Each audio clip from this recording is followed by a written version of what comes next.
আচ্ছা, হুট করে আপনি যদি কাউকে কিছু দেন এবং তার পরিবর্তে যদি কিছু রিটার্ন গিফট আসে, আপনার আপনি ভাবেননি তাও এসেছে, সেটা কেমন লাগে? হ্যাঁ, সেরকমই আমিও সেদিন খুবই আনন্দিত হয়েছিলাম, বাট আনন্দটা তেমন ভাষায় প্রকাশ করতে পারিনি। এই যে এটা দেখছেন, এটা হচ্ছে মিক্সড খাবার। তো এটা আমার একটা খুবই কাছের বন্ধু আমাকে দিয়েছে। তো ও আমার কাছ থেকে কিছু গাছ নেবে বলেছিল, তো তাই জন্য কি আসতে বলেছিলাম আমার বাড়িতে, তো ও এসেছিল। বাট এই যে এটা যে এনেছে, আমি কখনো ভাবতে পারিনি যে ও এটা এনেছে। ও নিজের হাতেই তৈরি করেছে, এটা একটা মিক্সড খাওয়ার।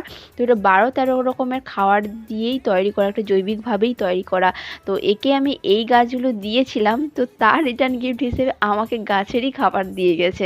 তো আমি খুবই খুশি। তো আমি মন থেকে ধন্যবাদ জানাই যে ও গাছকে এখন এতটাই ভালোবেসে ফেলেছে। তো মানে কি বলবো, যাই হোক, এরকমভাবেই সবাই গাছকে ভালোবাসুক, আর আমি যদি পারি আমি এভাবেই বিতরণ করতে থাকবো।